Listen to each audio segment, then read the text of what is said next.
Welcome back to the War Corgi YouTube channel for another game of Battletech Alpha Strike, where my mechs from Clan Wolf will be taking on Chris's forces from Clan Sea Fox. I think you'll probably notice very quickly I'm running the same list that I ran last time, or as the kids say, we're running it back.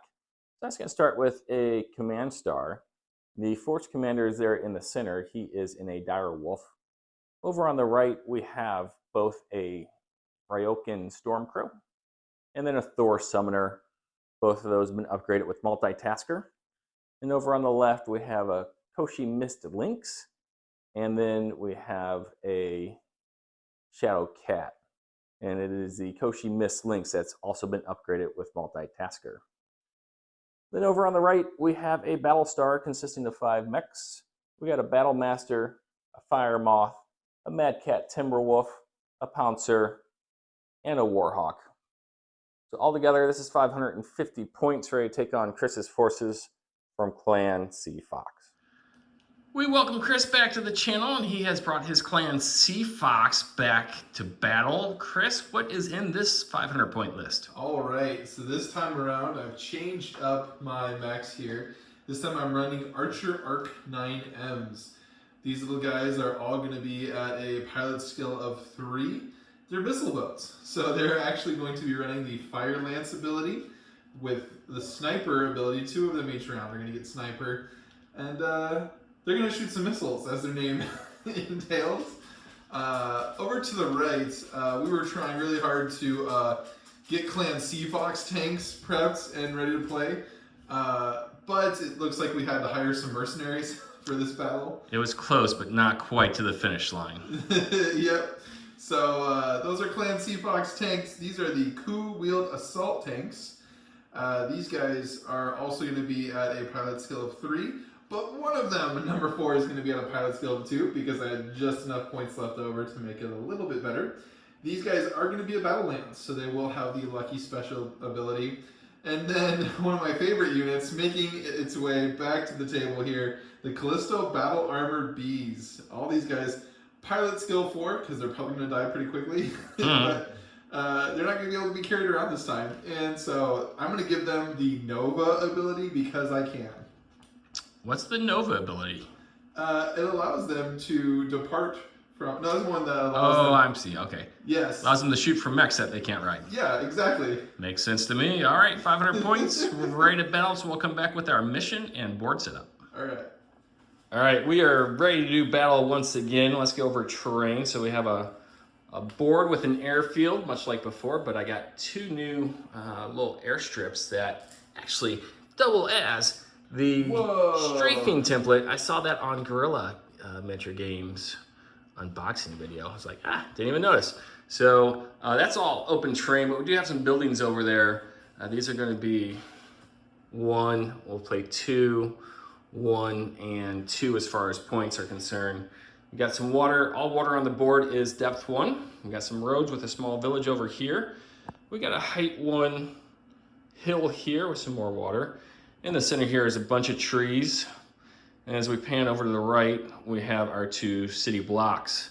And so the big buildings will have 4 health points each. 2 for the medium-sized buildings and 1 for the baby tiny buildings. All right, with that, the mission, we're going to play a control mission where we're each trying to control quarters of the table, and that's going to be 24 inches by 24 inches, so there's going to be 4 of them, and the center is going to be kind of like a neutral dead zone. At the end of the turn, if you and only you have forces in your quarter, you're going to get a point. If it is contested by a mech from the opposing force, or infantry, or a vehicle, then no points for you in that quarter. We're going to play a total of 6 turns, count up the points, and see who's the victor. Chris, if you're ready, we can roll off for initiative. Okay. And then we'll wish each other good luck. Okay. I've rolled a 10. I don't need your luck. I rolled a 7. Good luck to you, sir. Good luck to you as well. All right, so we're going to be back after turn 1 movement. Turn 1 movement phase began with Chris still measuring. Began with Chris bringing on his wheeled vehicle lance. Chris, what did we learn about your wheeled vehicles today? Well, they got to stay on roads. They don't have to. You want them to stay on roads. You do. Yep, a wheeled vehicle, if it's not an off-roading wheeled vehicle, gets a -1 penalty to all movements, unless it is on a road. That's -1 inch for every inch, so Yes. essentially 2 inches to move 1. My 8 movement goes down to 4 movement, which if I wasn't playing defense would be really annoying. So. All right, so Chris moved 3 of them onto there, and 3 of them on the road over there. I mean, you got one guy off-road. I do. I couldn't clump them too much. Over on my side, I brought my Battle Lance in first, anchored over here on the right, and the guys with the blue bases. Now, I am bringing this guy kind of in reserve right now. He is so fast that the Dasher will play a role late game, as long as I don't get him killed early on like I did last game. And then 2 guys over on the left. Then the Command Lance is pretty much taking the center. And I kind of feel like the right side for me is the best side for me to go advance. So I went ahead and moved both the Shadowcat and the Mist Lynx up on my right side. So it's Chris is going to be up to shoot first. Yeah. Good luck to you again. Yeah. All right, shooting has been completed for turn number 4, and it was exciting. Chris, you want to start off on your half? And Yes. just in broad terms here. Yes, so you guys can't see them, but some infantry didn't get shot at behind the building. Those No. buildings are still standing. This tank over here took 2 damage from a shot from that beefy Pilot 2 guy over there. Thor Summoner. Yep. Over here, no damage. You I managed... shot at number 4, just didn't hit him. Yeah. We'll cover that later. Yeah, that's a yes, that's an interesting one to go over. So, over here, my number 1 archer took 4 damage, and he took a Weapon hit. weapon hit. Yeah, sorry, his number 1. Yep, he took a weapon hit, so he's gonna get 1 less damage, which is kind of annoying. And then nothing over here. Coming over here to number 4, this poor guy took 4 damage, and he took a fire control hit. So it's gonna be harder for him to hit anything. This was the shot right there. Yep. Over here, 2 damage. No crits on this one. for these units to not get crit this round. That was a shot right there using the lucky shot. There's been a lot of crits this round. And that's my units that have taken damage over the years. Over here, Chris's archers focused on the this model first. That is my Mad Cat Timberwolf doing 3 points of damage. And then they hit him pretty hard with an engine hit. So he took a total of 6 points of damage. And since he had the engine hit, actually it would be at the end of this one, so no heat here, but I'm going to double check that. Might get the heat. Here, nothing. Here's something. Chris, tank number 4, we said we'd cover that later. What do you do? When I shot him, I managed to get a critical hit. Oh, yeah. Which was pretty good. We rolled the critical hit, and it was another double 6s. And in return, I had overheat long 4. I had 8 shots at number 4. Right here, yeah, and I think you only needed 7s Only to need hit. 7s, we missed completely. Yeah, you rolled a 1 and no other 6s on top of it. But it's okay, because he's my commanding officer, so it will be okay. So everything is fine. And then over here, we took 3 points of damage. So altogether, very exciting turn number 1 of shooting. At the end of the turn, we'll go ahead and assess heat at that point and take off any heat that we need to, but there's none of that. And then we're gonna score. Chris controls that sector and that sector. I control this sector and this sector. So the score is essentially 2-2, or we're gonna say 0-0 as we go into round 2. It is turn 2, and Chris has won the initiative, forcing me to move first, and I chose to go with my headquarters star. They're the ones not in blue. I moved these 2 guys up aggressively on Chris's right. He was surprised by their movement speed. That's because Chris's guys all move 6 inches. And then the Thor Summoner is entered the woods here in the middle. And then his wingman is in the wings over here. And then it was Chris's turn to move, and he started moving his tanks, I believe, right, Chris? Yeah. Move them a little bit forward. Oh, sorry, I can go over. Why would the people want to know what you did? Yeah, sure. I'm realizing So this thing that we're doing, objectives, Uh-huh. this thing, I just realized we're technically scoring for our own corners. And so Michael putting guys in my corners and preventing me from scoring in my own corners. Correct. So I'm like, uh-oh. So I started running units forward as I could. I have moved the tanks forward as I can't just sit back and play the long-range game. There's only 6 rounds. So I might blow up 75% of his list and lose on points. So I have moved forward. So after I have moved my tanks, then you have moved... My battle lance. So these 2 guys moved out from between the buildings, moving forward. They're in the open, but that's going to be okay. And then over on the right, the Dasher has moved up behind that building, being supported by the Pouncer and the big mech back here. And so then Chris had to move his final 2 units. So Yes. big moves on the infantry. Let's cover them first. The infantry are not going to make it to the enemy zone. So the infantry stepped away from their buildings and out in the open, but hopefully in a place they can only engage that 1 mech that is out there staring. So I have a lot of things looking at that. So hopefully I can do something to it. That seems likely. So the infantry stepped out. This one over here stood still. I figured that is really, really powerful shooter. If he targets and takes out the infantry, I will probably feel more okay with that. So he stood still. I started jumping. So these guys have a jump 10 and they are a special ability jumper 1. Strong, yep. Strong jump 1, sorry, yep. So they get extra jump. So they got +3 jump as they have moved forward. This one being sniper walked forward. This one being sniper also walked forward. This one just ran over here as normal. So we kind of are all spread out here. Everyone's able to fire. This little guy had to run up here. He sprinted, no shooting for him. Yeah. So fun fact, when you jump, you cannot also sprint. It is one or the other. Yes, I see that. These All right. guys are really slow. I think we're good here, so it's going to be me in the shooting phase to go first. Let's see what kind of damage we can do. Okay. We're going to go over my shooting, then Chris's shooting, and what we call an innovation on the Warcorey YouTube channel. So it's a little bit easier to keep straight. And we're going to start over here, and this is my beloved Timberwolf, excuse me, beloved. He went ahead and shot all his rounds into that infantry unit, killing it. I've chosen not to shoot the Battlemaster, so he can clear that heat. And then this model right here, he could have shot like 2 or 3 long range into him, but he chose to shoot 5 dice into him. Unfortunately, he missed at medium range because Chris had jumped and all kinds of cover issues, but that's okay. The Thor Summoner managed to only put 1 point of damage onto that tank. The motive roll was nothing of significance, but these 2 combined fire to put 6 points of damage on that archer in Chris's center.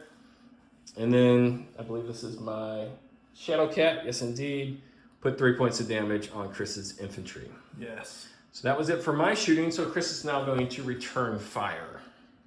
All right, turn number 2, shooting on Chris's side is complete. Chris, where would you like to start? Okay. Let's start with the headshot you did over here, the second headshot of the game. What's even funnier, so I got rid of all of his armor, and so I was like, let me try to just get some crit damage on him. So I threw a fires card down, and I threw down a light strike, right? Yeah, so the light strike hit, and then as we still see what's available, it was a headshot light strike. For the second time this game. Yeah, it's easy. It's really easy to just We've really got to start making our heads smaller. So you had placed 4 points of damage on him first, though. Yeah, yeah. And it needed to be then because it wasn't a crit. It had to be structure damage, which caused the crit. So, so I'll start over on my left. I kind of foolishly took my tanks and shot this guy first, and the 2 were very successful and took him out. Yeah. So then my infantry said, "Oh, now what are we gonna do?" And so I destroyed these 2 buildings. Mm-hmm. So he could take a shot here. He did miss. This one didn't do anything. I decided not to break this safety building. This unit shot at this unit actually and missed. I think you went all the way back here with him. Yes. But also missed. But also missed. This unit shot at this guy through 5 inches of trees and actually managed to land a point of damage on him. Plink. So he's probably going to start running away. This sniper here, I don't think... he contributed to the damage over here. Yeah, I think everything that we're just pointing here shot at him. Yeah. He shot at him, did something. He... when you have weapons damage and you jumped and you're shooting at medium range, we found out I couldn't hit anyone. I could try for 12s there, so I rolled and did not get any 12s, which is ridiculous. If you hit, you crit. But in this case, he did not hit, so he did not crit. This guy over here shot him and did some damage. Mm-hmm. These all shot him and did some damage, I think. This guy tried to shoot him, but again, when you're range jumping, yeah, it's really hard to hit anything. TMM2. Yeah. So. Little sprinty infantry did not hit anything as well. All right, so I lose 2 mechs in the exchange. I did do quite a bit of damage on Chris's side to include taking off 2 infantry units. Yeah. So, Chris, let's go ahead and roll initiative for turn number 3 after we score. After we score. This guy is in 24 inches. He is, yes. So I'm going to gain 2 points to your 1. Yes. So a net effect of me leading by 1. That's right. And it is worth noting that since he did not shoot, that he comes off. Okay. All right, so initiative. I've rolled a 5. I have rolled a 8. So it's going to be me moving it first again. So we'll come back after turn 3 moves, as I am up 1-0. Turn 3 movements are complete, and I started with my command star. And these 2 guys in the center here are standing still as we try to slow down Chris's advance on the right. It's slow, but it's grinding. While all the way over on the right, my Mist Lynx has moved up and is now also, again, contesting this corner for Chris. And then I moved my Battle Star, including my Dasher over here. He's got awesome medium and short range and ground movement of 4, so that's awesome. And team movement 4. And then big guy is moved up behind this building for some cover. And over on the far left, the Battlemaster just moved to the left a little bit to get that infantry within medium range. Chris, your move, sir. So I've kind of moved everyone over here to try to counter these 2 threats that have marched into my territory. This guy is still sitting still like a champion. This unit moved over to the right, trying to stay out of medium range of that pilot skill 2 that didn't move with all the guns. Doesn't have that many guns. This guy, he's always scary. This guy moved out of the water to get shot by other people rather than that guy. So he has moved out. My sniper has advanced as well. This guy moved up 6. He didn't jump because he can't score yet, so I might as well try to get some shots out of him this round. The infantry ran up just far enough to get a medium shot at somebody as my tanks have slowly moved forward through the grassy hills that happen with us here. All right, so it will be me shooting, and then we'll come back after that. Okay.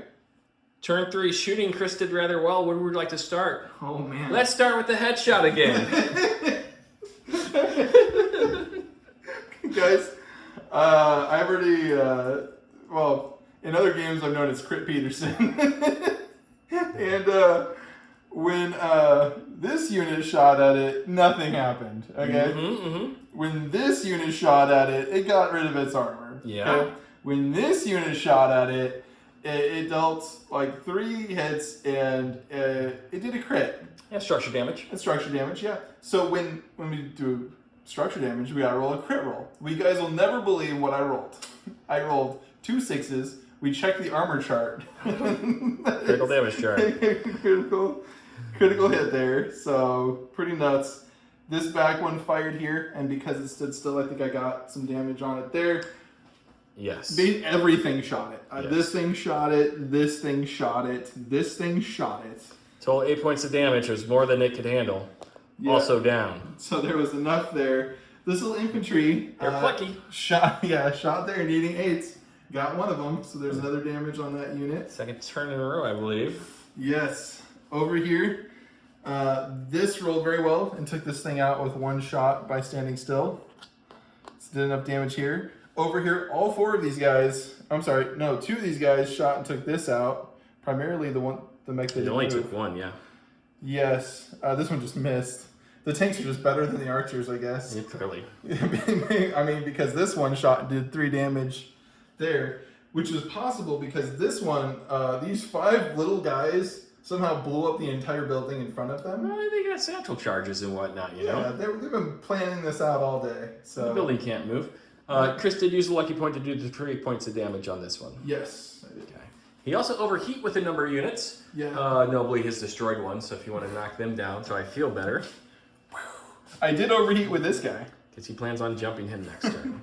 All right, so in the in phase, he gains that heat at this point. And when it comes to scoring, Chris, you score that corner. Uh-huh.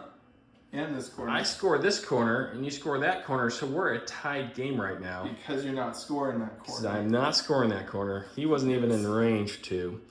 And I got 3 mechs left on the board, and no ability to really stop you here. So if it's okay, I'll go ahead and surrender at this point. Unless you'd like to head shoot some more mechs. I want to see if I get more headshots. Let's continue. No, I'm kidding. We're just going to assume you're going to get, let's see, 1, 2, 3 more headshots. Piper, can you believe this craziness? No, this game's putting her to sleep. Yeah, So, hardly. Well, All right. Well, great game. Yeah, Let's go back and definitely. talk about it because this is our second game on film, third game altogether. We're learning tons of new stuff. Yeah. Apparently 12s are headshots when it comes to crits. But let's come back and talk about it because I had a blast and so did you.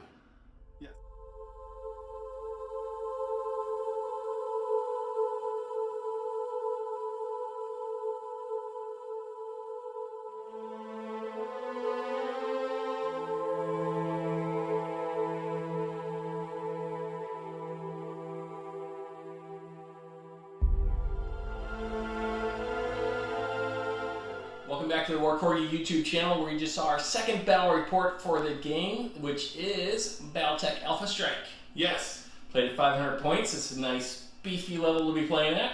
Yeah. Plenty of excitement, and I think this was a pretty exciting game with an interesting matchup between two sides. Yeah, and I really enjoyed the scenario this time, or the victory condition. Mm-hmm. It definitely made things interesting. Just to talk about like the strategy of the game, me having like this long range list and you having this short range, it was like an oh crap moment where I was trying to like take your units out before they got too close. Mm-hmm. Definitely learned some very important things today, like tanks needing that what's that special ability? Tracks. Tracks. You bring in wheeled vehicles to Yeah. combat in the 31st century. Yeah, in a post-apocalyptic world, basically. Yeah, what could go wrong? So they didn't. They were probably my MVPs on how much damage they did, but that one moved forward every turn, and He got to the airfield. Yeah, And he was about the speed across it. that one made like 4 moves. That one there like made 2 moves, and he's past him. Yeah. So, yeah, so we're definitely learning a lot of rules. I think this time we remembered that infantry get +1 on their defense. Yeah, +1 harder to hit. Yeah, so there's just a lot of little rules on this one. There are, but they're coming pretty easily, I would say. Yeah. And we're going to be incorporating some new rules here shortly because I think we got this down. And like our shooting phases were much faster. Yeah. Movement phases, not so much because we're still trying to figure out how to maneuver our lances to best effect. A couple lessons learned from me tonight. Number 1, don't move your fast guys forward to contest points if you don't have the initiative. I should have waited till I won the initiative. Okay. And I lost a number of initiative rolls. Okay. Back to back, maybe even 3. Well, that was only turn 3. Maybe even 3. No, I won the first one. And when you're moving those guys first, or your opponent has a chance to move after them, it really gives them the advantage. And we've known that having the initiative gives you the advantage, but I think a little bit more tactical patience on my part, I could have kept those mechs alive for a bit longer. Okay. That's fair. Also, I really pushed forward hard to contest your objectives, your corners, in order to start building up a lead, because I think I would eventually start losing mechs faster than you. I think I should have softened up some of your softer targets, especially since everything on your side had TMN1, before I moved those mechs forward. Okay. And that combined with maybe holding back because I didn't have initiative, I could have played this game a lot better. But as it was, I ran them forward. You were able to surround them because you moved after them, and you just annihilated them both that second and third round. I survived with a guy on the second round because you couldn't see him. But the third round, I thought I could rush you with 2 mechs with good TMMs. But once you get in that medium range, that TMM is not always enough to save you. And I can respond with standing still. Yeah. And just like really try to push that advantage. And I felt like, I know we talked about this off camera, I felt like strategically you had a better strategy for this game than I did. If I sit back and shoot you, all that needs to happen is you stop me from scoring 1 or 2 points, and then just don't die, and then we'll win the game. I did the first part of that strategy well. You did the first part of the strategy well, but I rolled out of my disadvantage. I feel when I get 3 headshots, and the first one is your commander that's supposed to keep giving you initiative, right? Like 78-point model. Just like that's almost like 20% of your list almost. Yeah, that was rough. Gone with a first round headshot. Yeah. Yeah. So I felt like you planned for this game better than I did, and I was able to I don't know. I don't feel like I made poor decisions in the game. I just felt like it worked because I rolled so well. Yeah. But I think you played well as well. I think that's that. So, first time we had vehicles on the table for you. Now, you have printed and painted some vehicles. They just weren't quite table ready yet. I rushed them for today. Those actually do have wheels, so to prevent the confusion of why are these tanks, track vehicles, rolling around, having so much trouble. So they're also in Clan Fox colors, so you'll have that to look forward to. Yeah. I did not quite get the War Corgis finished. I was going to play an Inner Sphere force of the Free Leagues, and just weren't quite ready, so I went with one of the clan list. Same one that I ran it back again, save some time. So give a little list. I'd like to add some infantry to it and maybe some vehicles, but next time you see me, I should have the War Corgis up as I transfer this particular force to Jim, and he can do with what he wants. I think as a spoiler, you should show them how awesome your infantry look. No, well, you know, I'll post some pictures. So good, okay. This is on the iPad, would never capture the brilliance of it. They do look really good. I walked past them and I stopped. And said some kind things. Yeah, they were very kind. So yeah. You guys have that to look forward to. So if you want to see that, make sure you go ahead and give us a like and subscribe. Hit the little notification button so you can get notified when we have our next Battletech game on, which shouldn't be too long from now because there seems to be a little bit of interest in this game. Yeah. We've got a little bit of response. I get it. Well, obviously you guys like watching it, but we're having a ton of fun. Oh, yeah. I mean, we love games, but we're really excited about this one lately. So, yeah, there'll be definitely more to come. Okay. So, thanks again for watching, and we'll catch you next time. See you guys. Bye-bye.